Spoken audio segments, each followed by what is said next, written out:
So it's me, Nicolette Mashile, and today I want to talk a little bit to varsity students and those who are starting their new jobs and how you can become financially savvy as quickly as possible. I get asked this question quite a lot, and my first response all the time is I want to say money rules don't change. It doesn't matter what age you are. But then I realized that there's quite a lot that we've got to first break down before we can get to the point where we try and oversimplify it by just simply saying follow the money rules, right? But remember that none of my videos constitute as financial advice. If you are looking for financial advice, please speak to somebody who is certified and registered with the FSCA. So let's talk a little bit about what do you do, or what should you be looking to do as quickly as possible when you're still a student and when you are actually going into varsity. I think, or starting your first job, what should you be looking into?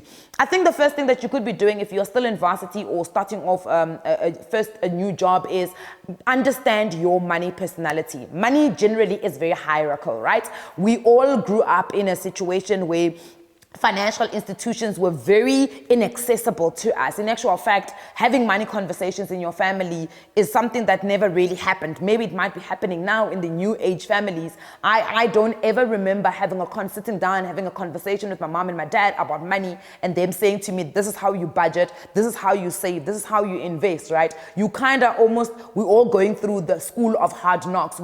It's like a uzobona phambili type of vibe, right? But probably also because our parents didn't even have disposable income for them to be able to sit us down and say, this is how you budget. But the unfortunate thing, because those money conversations never happened, whatever money conversations we did here, which often were only complaints about money, are what most of us grew up believing. And I think the first thing that you need to understand is your money personality. And every single one of us is got a money personality that does evolve, by the way.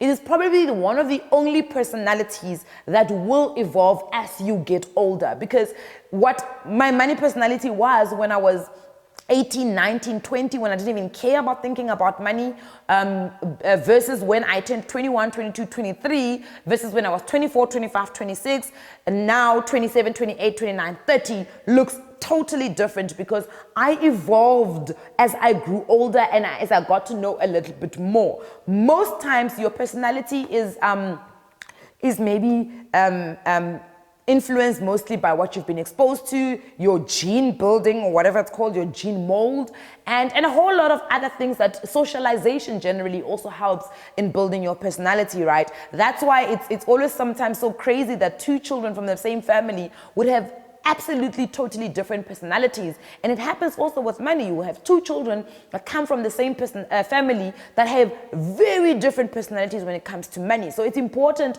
that when you're still in varsity, start to note down your traits that you've got when it comes to money. Does money make you happy? Does money change your mood? Do you not like having money conversations?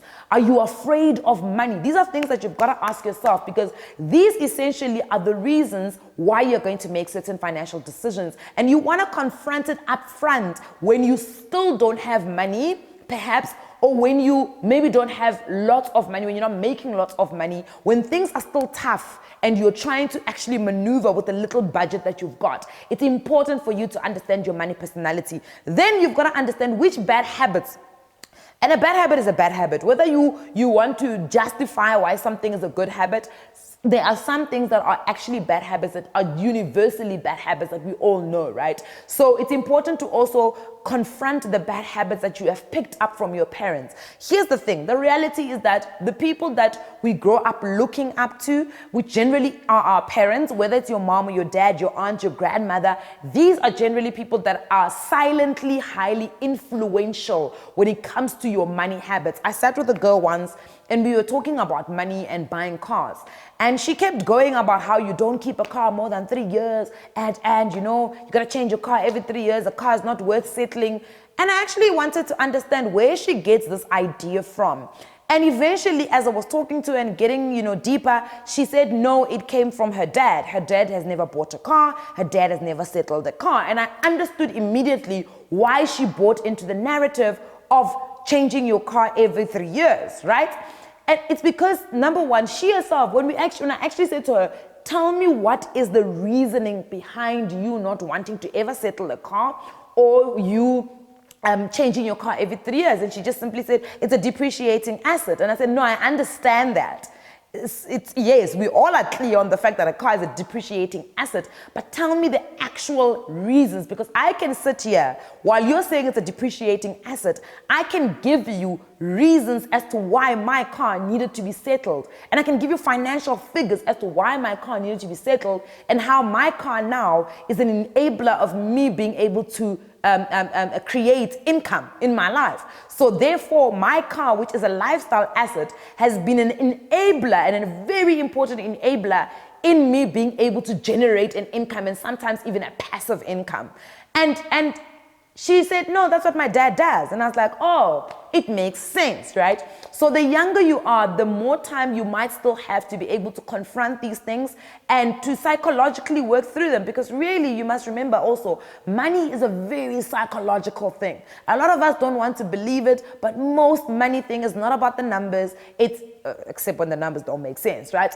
Most of it is psychological. Most of us know what we're supposed to do, but we're too afraid, or there's something in our psyche that blocks us from doing a certain thing, right? So it's important for you to be able to recognize those things as early as possible. Then let's deal with the narrative of what money has become in the family that you grew in, or in the environment that you grew in. If you grew up in a rich neighborhood and you grew up in a rich family, the reality is that because of what is available, the resources that are available to you, but psychologically knowing that there are resources available to you, generally you will either have 80% chance of also becoming a wealthy person.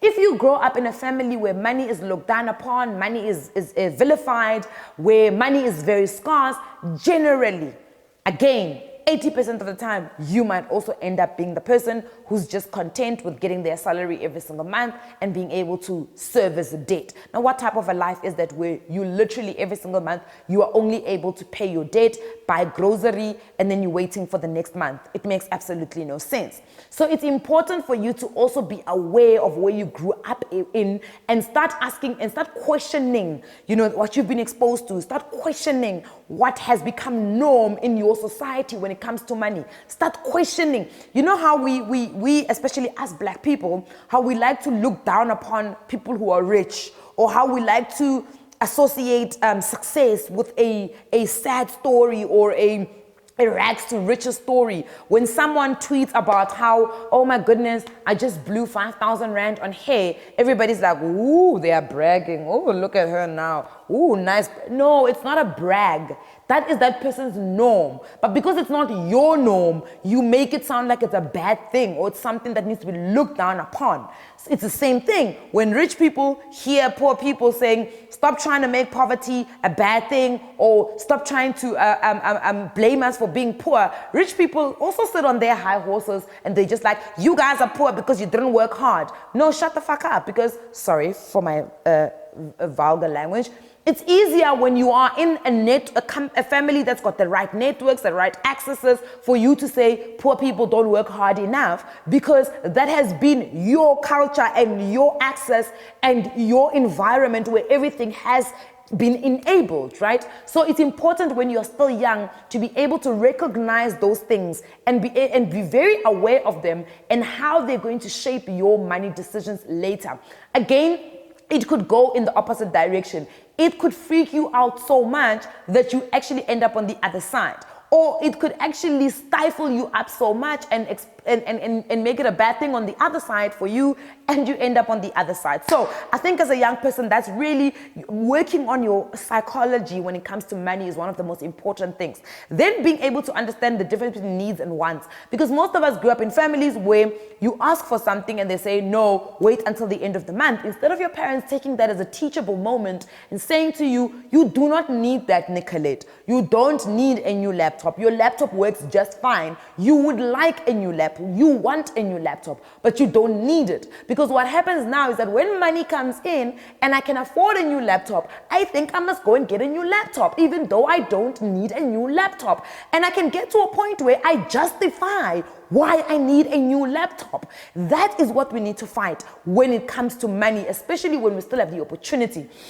Then I think that the next thing is that stop taking up debt. Understand debt when you are still young. The reality is that when you are still young and still in varsity or starting your first job, you are not taking up good debt. You are not, because you don't even have access to good debt at that point.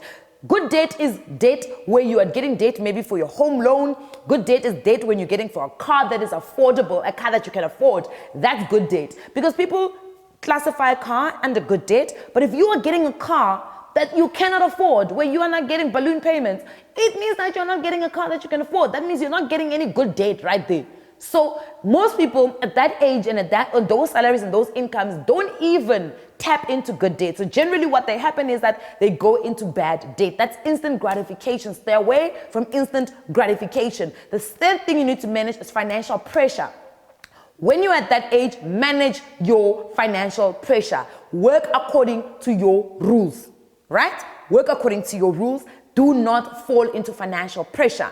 The fourth thing that I think you should do is to start tapping into property and using the available resources. Things like FLISP are able to get you onto the property market. Yes, you're not buying the house that you're going to live in for the rest of your life. What you're essentially doing is you're buying yourself an asset. So if you are earning less than 22,000 Rand, you've got financial dependence, let's say maybe your cousins or your sisters are financially dependent on you, and you can prove that they're financially dependent on you, it means that you literally can tap into FLIS. So use the available resources that are there for you to start getting onto that property market as quickly as possible, right? If you are looking to buy assets, or you can get onto the equities market. I know it's dangerous to tell people to jump onto the JSE without actually teaching them how to choose shares, which shares to buy, but I can promise you, most of the share market, equities in actual fact, are one of the only markets in this country or in the world that have proven to always recover. But again, investing takes time. So it's important for you to remember that investing takes time. The reason why I actually wanted to hamper on the mere fact that you need to work through your psyche is because that is going to be the most important thing when it comes to your financial management, is you working on your psychology as soon as you actually start thinking about money. Then learn simple concepts like compound interest. Guys, saving might not make you a millionaire, but I can tell you now, proven compound interest will make you a millionaire and even more. And remember, you don't want to be a millionaire to spend $1 million. You want to be a millionaire to keep $1 million. So for you to actually be able to call yourself a millionaire, you need to make more than $1 million so that you've got money that you can still use. Because a lot of us want to be a millionaire so we can spend $1 million. That doesn't make you a millionaire.